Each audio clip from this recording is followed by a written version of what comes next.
Howdy, folks. This is just a reminder that if you like this content, you can help me out by liking, commenting, and especially by subscribing. And be sure to hit the bell notification so you always get notified whenever I have a new video. Hope you enjoy this. Welcome back to Catholic Answers Live. I am Cy Kellett, your host. A little confusion about this hour. My mistake. Jimmy Aiken here with us for this hour again. Thank you for saving our bacon, Jimmy. We thought we were going a different direction, but we're not. So thanks for being here for another hour. Yeah, no problem. I'm going to help out. Well, you always are, Jimmy. You're always good to us that way, and I do appreciate it. We continue with Ask Me Anything this hour. It'll be Jimmy as our guest, and you are welcome to call 888-318-7884, 888-318-7884. Lots of people stayed on the line. I'm glad they did. I'm glad they didn't say, well, I can't talk to Jimmy, so I'll go, because you do get to talk with Jimmy, and we'll go to back to Sherman, Texas, where Abram is listening on Catholic.com. Are you there with us, Abram? Yes. Hello, Abram. How old are you? 8. Do you know we already talked to a kid from Sherman, Texas today? No? Yes, that was your brother. Oh, yes. Oh, that was your brother. Okay. I suspected as much since they sent me a note that said this is you're his 8-year-old brother. Well, we're glad you're here, Abram. Go ahead with your question for Mr. Aiken. If the person is martyred, do they automatically become a saint? Well, so if someone gives their life for Christ, then yeah, they're going to be a saint. The question would be, do they go directly to heaven, or do they need some purification first in purgatory? There is a pious belief, this is not church teaching, but there is a pious opinion that that they don't need to go to purgatory, that they would go straight to heaven. However, that's not church teaching, and so I prefer to leave it up to God whether they need purification or not. Okay, Abram, does that make sense to you? Yes. Oh, very good. Thank you. Well, I'll tell you what, that sounded like that might be your mom there with you. If you put her on the phone, oh, well, you don't have to. We already have your brother's address. We're going to send you one of the graphic novels. We sent your brother one. We'll send you one if that's okay with your mom. And thank you again for the call. We'll go to Fort Lauderdale, Florida now. Pat's in Fort Lauderdale. Listen to EWTN on Channel 130, Sirius XM Satellite Radio. Pat, welcome. Go ahead with your question for Jimmy Aiken. Thanks very much. Hi, Jimmy. I'm a supporter of the Catholic Diocese of Fairbanks, Alaska, so I get their newsletter once a month, and I'm reading it, and I'm seeing that they've got so many backwoods, far-flung, in the middle of nowhere parishes with so few priests that sometimes these churches only see a priest every month or 6 weeks or whatever to have Mass said. And I'm like, gosh, there's got to be some alternative for these people who are, through no fault of their own, on the tip of civilization. So it got me thinking about the diaconate. And I wondered, is it possible, or is there any immovable impediment that says what deacons can do today is all they could ever do? Or is it possible that, in extraordinary circumstances like the Fairbanks, Alaska Diocese has, they don't have enough people to do Mass? Is it theoretically possible that a pope could say, in extraordinary circumstances, when there are few alternatives, I'm going to allow a deacon, for instance, to say a Mass, to hear confessions, to do weddings or whatnot, not as a matter of course, but as a matter of exception? Is it possible under any circumstance? That's my question. Okay, so I got to bifurcate the examples you just named. Right now, deacons can do weddings. So that's not a problem. They can also do baptisms. When it comes to the other sacraments, though, and that's the same as anybody. Anybody could theoretically do a baptism in emergency circumstances. Anybody theoretically could witness a wedding for the church. But deacons are authorized to do both more regularly. In terms of the other sacraments you mentioned, the Eucharist and confession, that's been infallibly settled, and the answer is no. The Council of Trent indicated infallibly that you got to be a priest to do both of those. And so a deacon would not be able to do that unless he's ordained a priest. Now, hypothetically, we could have more priests, including, people who had formerly been permanent deacons. They could be hypothetically elevated to the priesthood. Hypothetically, they could even do that if they're married, because the tradition in the Latin Rite of having unmarried priests is not a matter of doctrine. It's a discipline that the church had reasons for instituting, but if the circumstances warrant, that discipline could be modified in some way.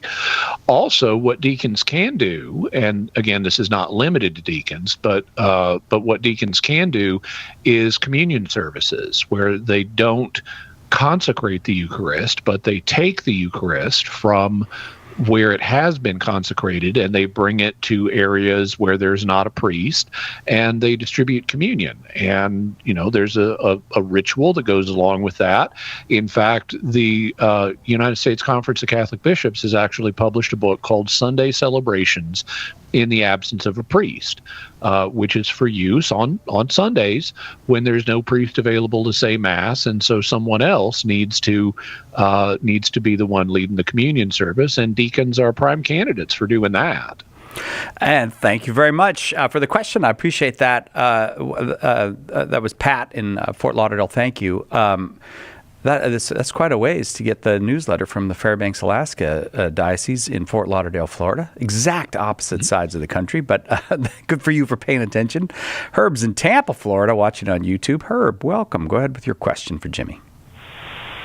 Oh, well, thank you, and hello, Jimmy. First time I've spoken with you. I'm a returning Catholic after about 30 years, and been attending Mass daily in the mornings. And it's had a pretty good effect on my life. And the question I have is related to Eucharistic adoration. Mm-hmm. The church I go to currently has an oratory, which I guess is really just a chapel. And they do Eucharistic adoration on a day during the week from one period to another.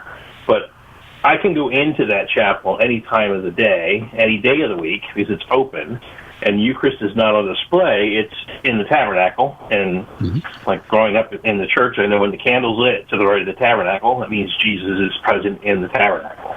So my question is, what's the difference or the benefit to make an effort to go to the adoration when Eucharist is on display versus just being there in the presence, knowing that he's there in the tabernacle, either in that little chapel, or like when I was growing up, my grandmother used to take me to church, and we would do that exact thing in the church because he was there with the candle lit, and I knew that Jesus was there and we would pray to him. So I just don't know what the benefit. I mean, obviously you can see it, but is one way better than the other, or all right? Does it make a difference? Okay, so Herb, I got your question, and the basic answer is that it's Jesus either way.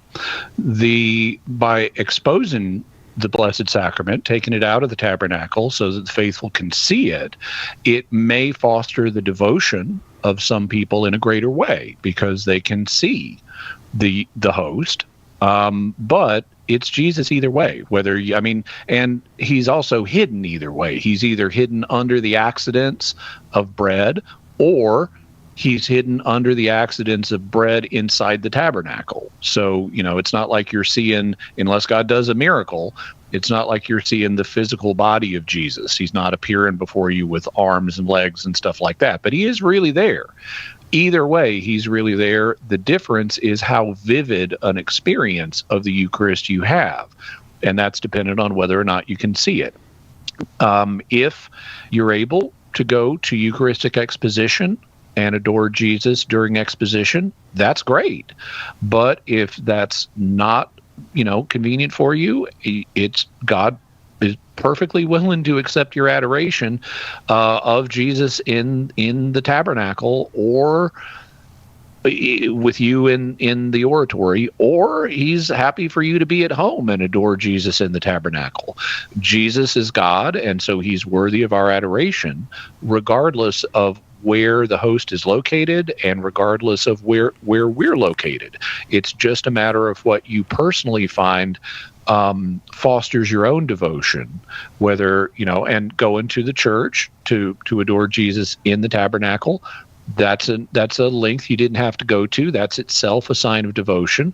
And going at a special time when he's going to be exposed, that's another and even more special exercise of devotion that also has the benefit of letting you see the Eucharist, which may further foster your devotion. Herb, thank you. It takes us right to the break. Right back with more Ask Me Anything with Jimmy Akin on Catholic Answers Live. Let us help you with your question today on Catholic Answers Live. Do you have a question but prefer to ask it privately?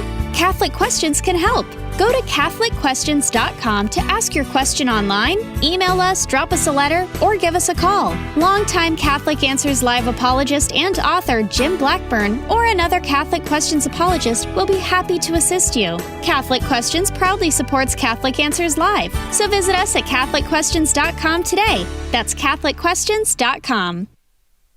The power of prayer simply means that words have an effect. For example, when a couple says, "I do," it literally changes two people to becoming one in marriage. When you say, "I love you," it changes us and it gives us value.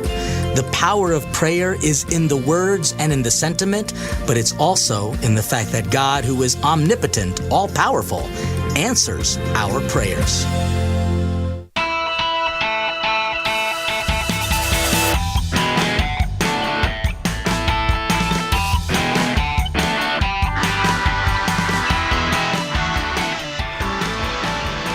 Welcome back to Catholic Answers Live. Jimmy Akin is our guest, and you are welcome to call with your question, 888-318-7884. We're going to Rob in Rhode Island to start this this segment off. Rob, watching on YouTube, thanks very much for the call. Go ahead with your question for Jimmy.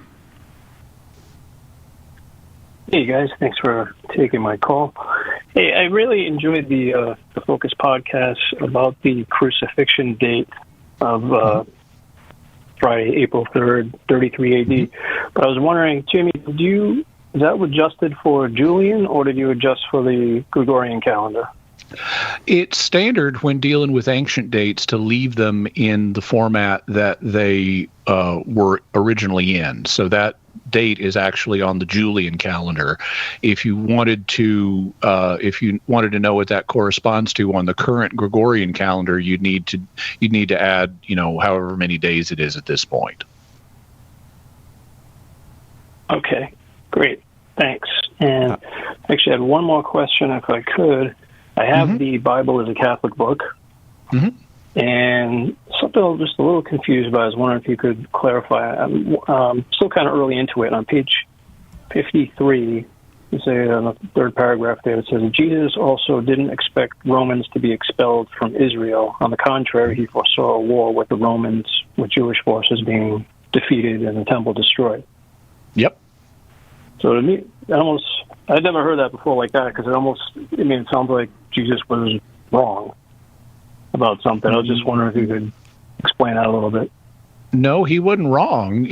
So if you look, for example, in Mark 13 and in Luke 21 and in Matthew 24, Jesus predicts the destruction of the Jewish temple. And he says this is going to happen within a generation, and it did. He's saying this, about AD 33, and there was a war with the Romans, and it beginning in AD 67, and the temple was destroyed or maybe 66, and the temple was destroyed in AD 70. So, 37 years later, exactly what he said happened. So this was a fulfilled prophecy. And the fact that the evangelists don't point out that this was fulfilled is a sign that the Gospels were written before it was fulfilled, because they love recording when Jesus said something and it came true. And if they had been written after the destruction of the temple, then you would expect at least one of the evangelists to say, "Oh, and it happened just like he said," to show that he was a true prophet. But none of them said that, and that's a sign that the Gospels were written early, before the war had actually happened. Rob, thank you. Thanks very much for the call. On we go. Greg is in Bismarck, North Dakota, listening on 91.7 FM. Greg, welcome. Go ahead with your question for Jimmy. Greg? Hello. Hi, you're on the air with Jimmy. Greg. Hi, I had a question on the Nephilim and if they were legitimate angels or fallen angels or beings, and who they were and what they were. The Nephilim? Yeah. Yeah. Okay. So, well, the passage in Genesis 6 where this comes from is a hotly debated passage. Now, what it says is that the sons of God took wives from among the daughters of men. And that apparently then the Nephilim were born to them, and they were on the earth at that time, which is before the flood, and it also says they were on the earth later too. So these days, because interpreters today are aware that angels don't have physical bodies natively, most interpreters today try to interpret the sons of God as human beings of some kind, either like the people from the wicked line of Cain, or people from the righteous line of Seth, or people from who were kings or priests or priest kings or something like that. So you get these different theories about who the sons of God are, but there are a couple problems with that. One problem is that the term sons of God is used in the Old Testament to refer to angelic beings. We see that at the beginning of the book of Job, where God's in heaven and the sons of God come in, and and then Satan comes in too. And so you have this heavenly kind of courtroom scene where it's obvious the sons of God are angels. And that's an Old Testament usage. Now, in the New Testament, guess what? Humans get to become the sons of God, but that's not the usage that's normal in the Old Testament. So that's one problem. Another problem is if you say that that the sons of God are human, it's really just speculation about, well, who are they? Because you're inventing a usage that does not appear in the Old Testament. You don't have kings in general or priests in general called sons of God. You're just speculating on that.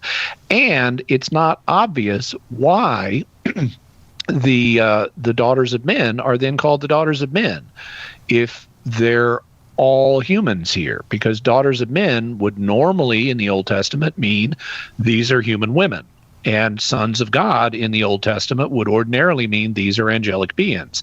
And that leads to the next problem, which is a big one, which is all of the ancient sources agree that the sons of God are angels. We have this in early church fathers. We have this in early rabbinic writings. We have this in Second Temple literature, like the Book of Jubilees and the first Book of Enoch, and all of the ancient sources interpret the sons of God as angels. Now, who are the Nephilim then? Well, you're going to hear a couple of theories. They're apparently born from the union of the sons of God with the daughters of men, and you're going to hear some people say that the term Nephilim is derived from a Hebrew term that means to fall. So the Nephilim are the fallen ones. But there's a problem with that, which is the grammar doesn't work. If you're taking the Hebrew word and turning it into to fall, and you're turning it into something that should mean fallen ones, it ought to come out, if memory serves, as Nophilim rather than Nephilim. However, the term Nephilim is a perfectly straightforward word in Aramaic. It means giants. And that's how ancient interpreters took this. The authors of the Septuagint, the Greek version of the Old Testament, they translated it gigantes, which means giants. Also, if you look in Jubilees and First Enoch, they also interpret it as giants.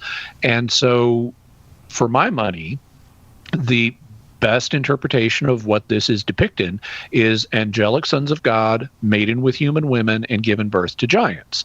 Now, how literal is this? Well, we're in the primordial history of Genesis, which, as Blessed Pius XII said in his encyclical Humanae Generis, communicates stuff about the history of the world, but in a way that doesn't correspond to the way modern historians write. Instead, he said it communicates information in a simple metaphorical way to a people but little cultured.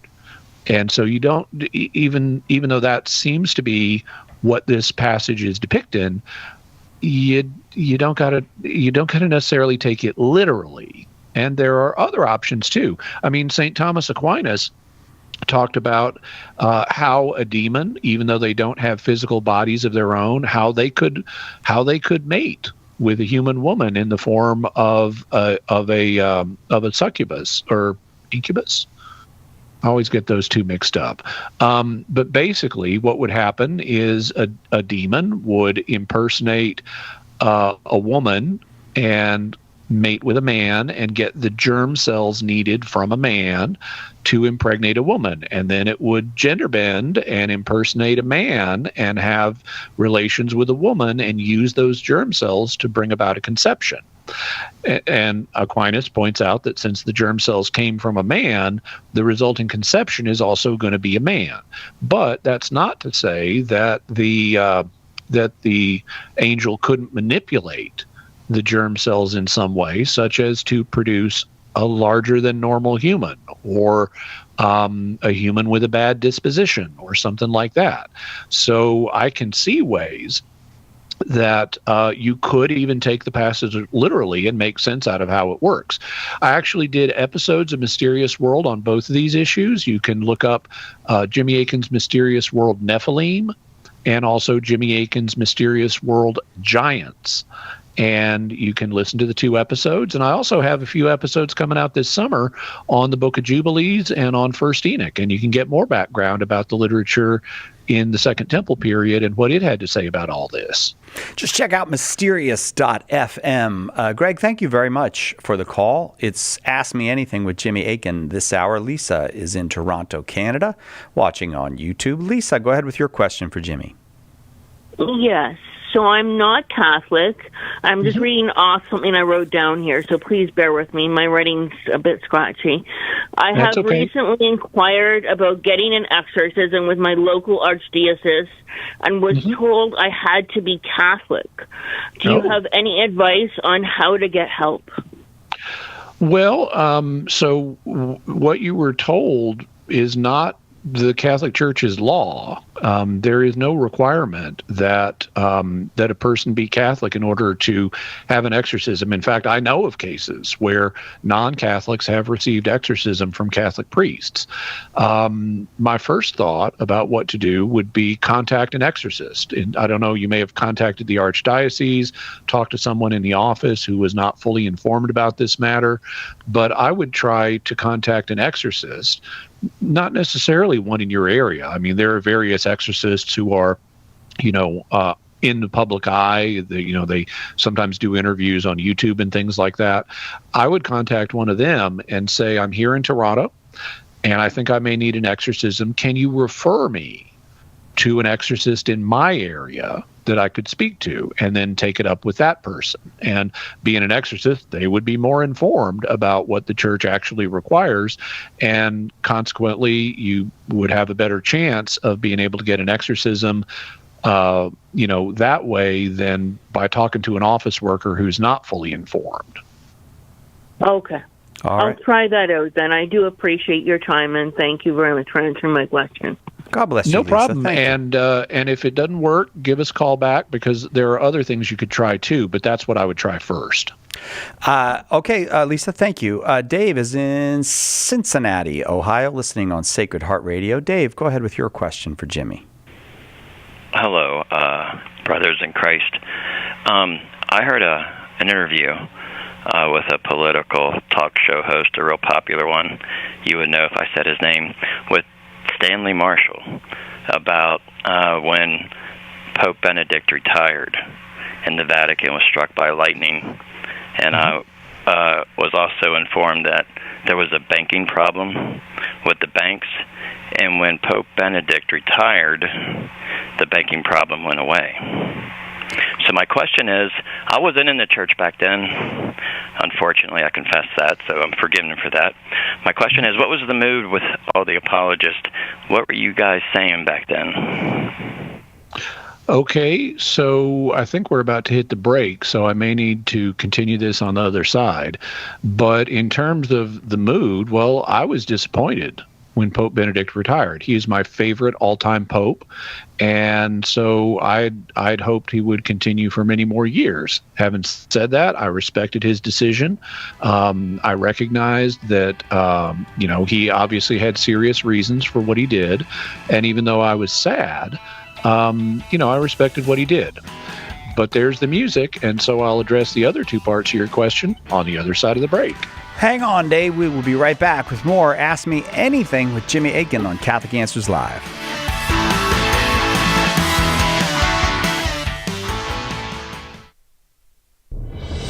When the resurrected Jesus appeared to disciples on the road to Emmaus, they didn't recognize him until the breaking of the bread. The same is true today. In the Holy Eucharist, we really meet Jesus. In The Eucharist is Really Jesus, author Joe Heschmeyer explains how knowing Jesus in the Eucharist is the key to understanding all of Christian faith. Order your copy of The Eucharist is Really Jesus today at shop.catholic.com or get it at a good Catholic bookstore. Our Lord needs articulate defenders of the truth to spread the joy of the Catholic faith.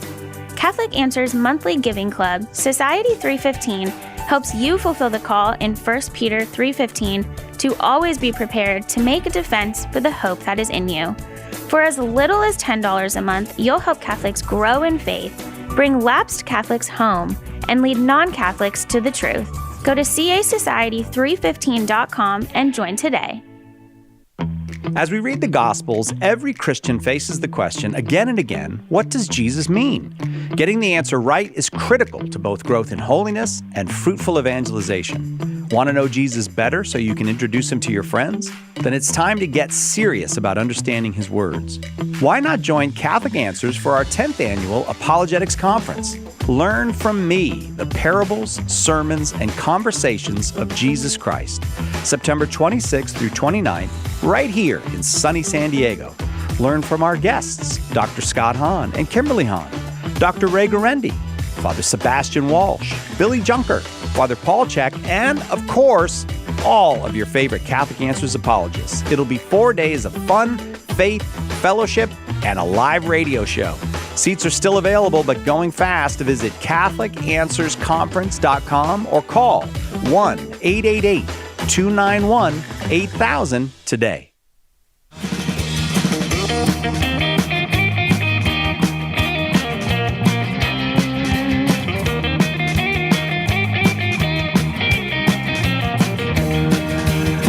Welcome back to Catholic Answers Live. There's the groovy music. Jimmy Akin here with us graciously for a second hour today, and it's Ask Me Anything. If you've got a question, you're welcome to call 888-318-7884. Dave in Cincinnati wanted to know, what was the mood of the apologists here when Pope Benedict retired? Was there any reaction here to or did we hear about, and was there any reaction to the lightning striking the Vatican, and then something about a bank? Yeah, so in terms of the second question, well, I was aware of when lightning struck the Vatican, and it was very dramatic. I saw a photo of it, and it's a very dramatic photo. What should we make of it? Well, one of the things that the church has rejected is seeking omens.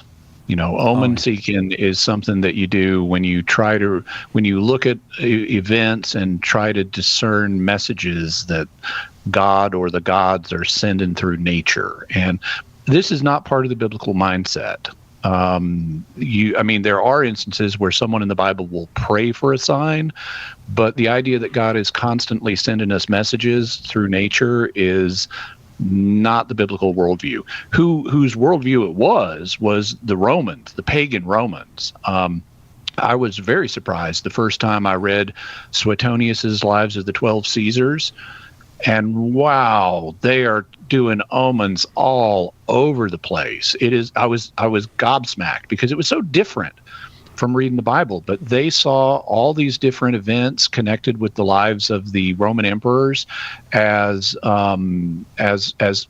being of supernatural significance. Like this rooster chick got born without a comb, and that was a sign connected with this emperor. And this statue had lightning strike it, and it struck off the letter C, and that had supernatural significance. All this kind of stuff. It was, I read it, and I was just, wow, these guys were superstitious, because that's what that is. That's superstition. It's attributing too much significance to something. And so, the Vatican's been around for 2,000 years. They have lightning storms on the regular in Rome. At some points in the 2,000 years, lightning is going to strike the Vatican, because lightning tends to strike high things, and the top of the Vatican is a high thing. So it just happened to happen here, but I don't think we can say with any confidence that it had any kind of divine message to it. And even if it did, what the heck's the message supposed to be? I mean, I know some folks want to claim that Benedict didn't really resign, but no, the evidence is he really did resign. He said so himself multiple times. And you could look at it another way and say, this is making the point that he resigned. This is a big, huge heavenly exclamation mark going, bam, he's not Pope anymore. So, even if you take it as an omen, which you really shouldn't, it's an ambiguous omen. And so you can't read a message out of it, because it can be taken more than one way. So one more reason not to take it as an omen, because you can't determine what it means. Then you mentioned a banking scandal, and there is an ongoing issue with the Vatican Bank. It's technically called the Institute for the Works of Religion, but it's popularly called the Vatican Bank, and it has not been historically in compliance with European banking regulations. And there has been a back and forth struggle trying to bring it into compliance that Pope Benedict was part of and Pope Francis is part of, and they've both been working to improve the situation with the Vatican Bank and to have it meet modern banking standards. Whether it's there or not yet is, a question that people could have different views on, but I'm not sure what point was being made by whoever this was you were listening to, Dave, but I'm not. It doesn't sound great to me. It doesn't sound like a coherent, at least based on what you said, because I didn't hear the original, but based on what you said, I'm not seeing any obvious connection between these things. Dave, thanks. On we go now to Phoenix, Arizona. Heidi, listening on the Catholic Answers app. Heidi, welcome. Go ahead with your question for Jimmy. Thank you very much. My question is actually based on one of the previous callers about the Nephilim, specifically about 1 Corinthians chapter 11, verse 10, where Paul references women should wear head coverings because of the angels. In a million years ago, I used to listen to Dr. Heiser all the time. I'm sure you're probably familiar with him. I knew Mike. I would love your take on that. Okay. Well, you may be aware of, so Michael Heiser was an evangelical scholar who unfortunately passed away recently. He was a nice guy. I knew him. In terms of his interpretation of this passage in 1 Corinthians, Heidi, I assume you know what his interpretation is. I'll recap it, but I'm going to do it very delicately because this is a family show. So thank you for not saying it as bluntly as it could be said. But basically, the proposal is that, so what Paul says is women should wear head coverings or have their hair cut off. And if they don't want to do one of those two things, and the reason he gives for wearing a head covering in church, it's not head coverings all the time, but the reason he gives for wearing a head covering in church is because of the angels. He also alludes to nature. Doesn't nature teach you this? Well, okay, so we got two things here. What would explain the nature reference, and what would explain the angels reference? Now, in terms of the nature reference, Mike and other scholars, this is not unique to Mike, but other scholars have pointed out that there was a particular view in Greek medicine at this time that held that when a woman has long hair, it will make it easier for her to have a baby. Not because she's going to attract a man or something like that, but there is a physical reason why a woman having long hair will make it easier to have a baby. And I'm going to say this very delicately, but the reason is they viewed hair as a set of small tubes that would attract the germ cells from a man needed to have a baby. And they would help those germ cells get to the part of the woman's body where the baby is conceived. Conversely, they believed that if a man had long hair, it would hinder him from becoming a father, because the hair is a bunch of little tubes in this view that will attract the germ cells, and that'll make it harder for him to get the germ cells to where they need to go to conceive the baby. And today, nobody believes this theory. This is totally not how human biology works, but it was the best medical opinion of the day. You had Greek physicians who thought this. And so the effect of that is going to be that the hair length of a woman becomes a secondary sexual characteristic. It's if she's got long hair, that's a sign that she's fertile and ready to have a baby and stuff like that. And so the question would then be, what does modesty say on this view? If people believe that having long hair is this sexual thing, do you want to be flaunting your secondary sexual characteristics in church, or do you want to be modest and cover them up? So that is a likely explanation for why he says either let her cover her hair or have it cut off, because then she won't have she won't be flaunting this sexual characteristic in church. So it seems that this would explain the modesty aspects of what's going on here. And frankly, this is one of the most mysterious passages in the Bible. But I think that this understanding of it is plausible. So what would that tell us about head coverings? Well, we're from a different culture. We don't have this theory, we don't have this medical theory, so it won't mean that to us. But in a culture where people believe this, well, you would want to cover up a woman's long hair so that you're not flaunting a sexual characteristic in church. That's just basic modesty. And so this would be how they understood modesty.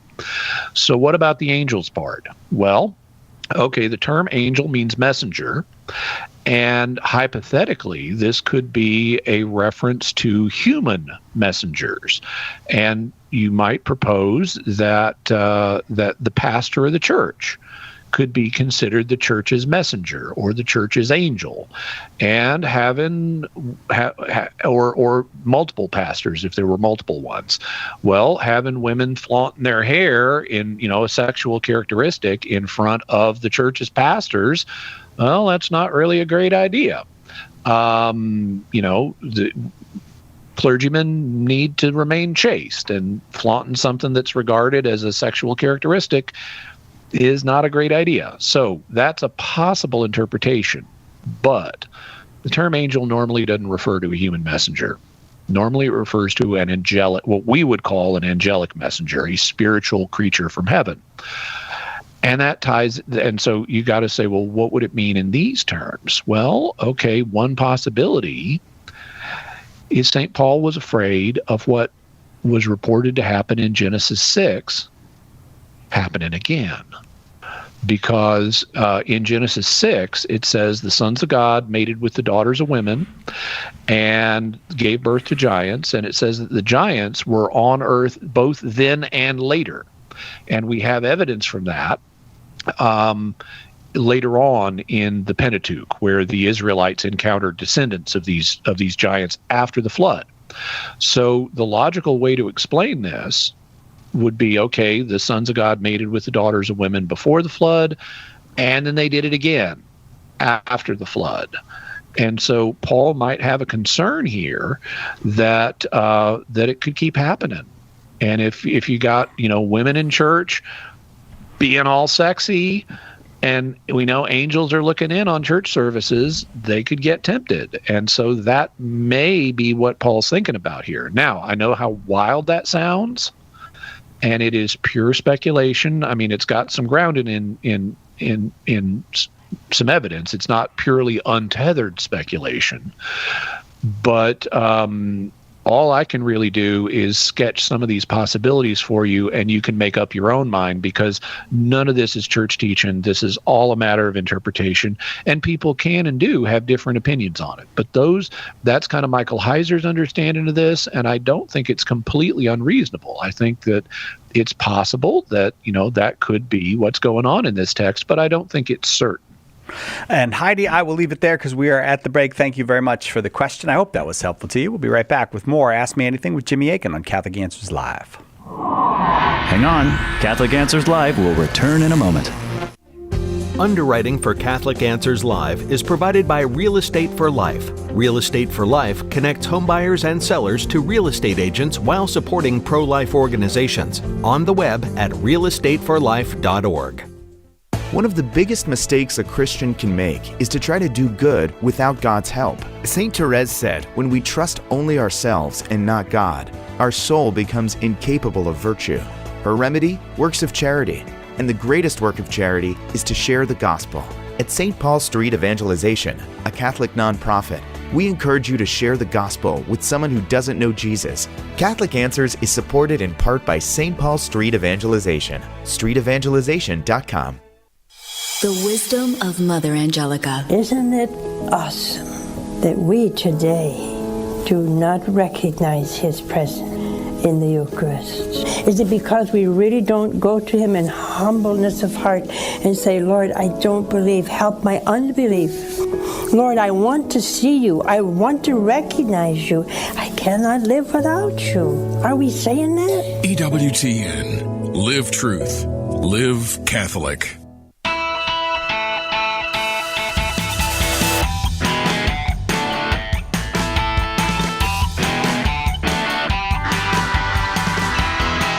Welcome back to Catholic Answers Live. Jimmy Akin been kind enough to stay with us for 2 hours today. He was scheduled for 1, but he rescued us for the second hour, and we're grateful for it. As I'm sure you are, especially those on the phone, getting ready to get their question answered. It's Ask Me Anything, and up next is John in Pennsylvania, watching on YouTube. John, welcome. Go ahead with your question for Jimmy. Oh, thank you so much for taking my call. Is my connection clear? Yes. You're fine. What's your question? Oh, perfect. I'm so excited. I listened to your debate with Dr. White on purgatory, and he mentioned that you can go to Mass, or you can be perfected through the Mass, but then that night you can commit a mortal sin and go to hell. So my question is, as a new convert, in what sense do we have peace with God?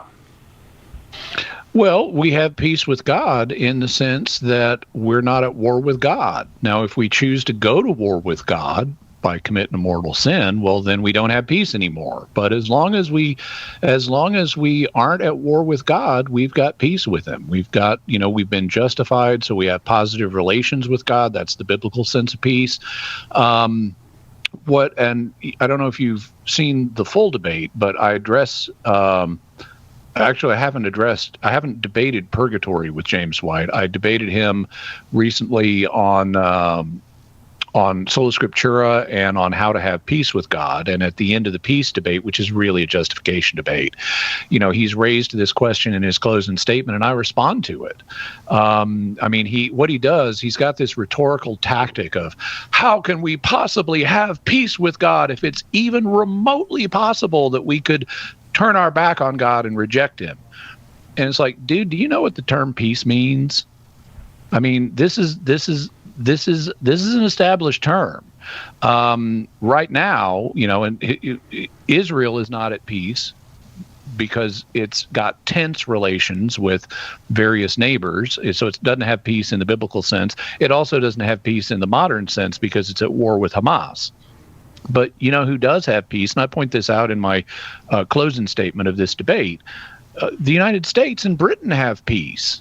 You know, we've got good, positive relations. In fact, even though we threw off the shackles of our British overlords, no offense to our former British overlords, we've got a great relationship. It's even referred to diplomatically as the special relationship because of how great we get along.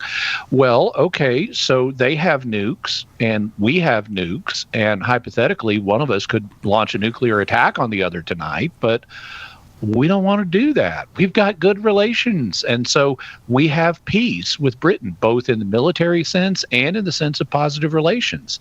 So the idea that you need some infallible certainty that you will never, under any circumstances, have a deterioration in relationships in order to have peace is just not how the word peace is used.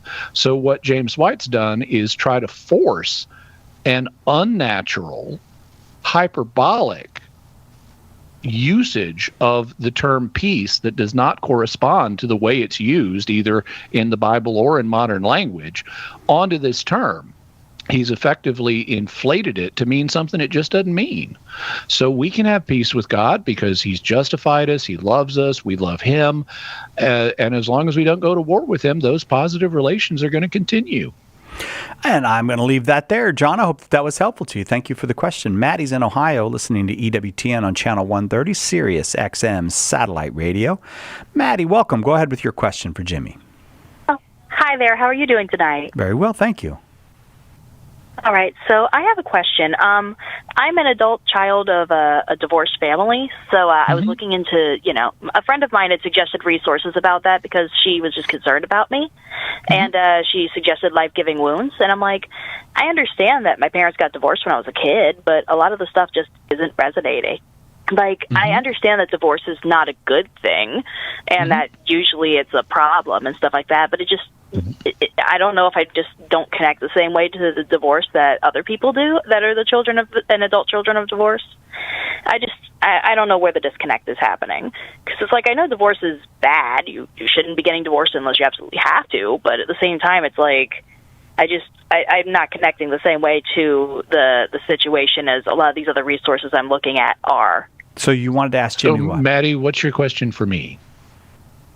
The question has to do with just I don't understand why divorce is such a big problem. I guess, especially for the kids of the divorce, because it's like I'm not the one who got divorced; my parents were. So. Yeah, well, so if that was the understanding that you had at the time that your parents got divorced, I'm very sorry to hear that they did, but then that's something that would have helped you cope with it. And you're right. It's not that you didn't cause them to get divorced, but a lot of children have a concern about it. A lot of children feel like one of their parents is abandoning them, or they feel like maybe they caused the divorce because a lot of kids, kids act up and their parents get frustrated and they might blame themselves for their parents getting divorced.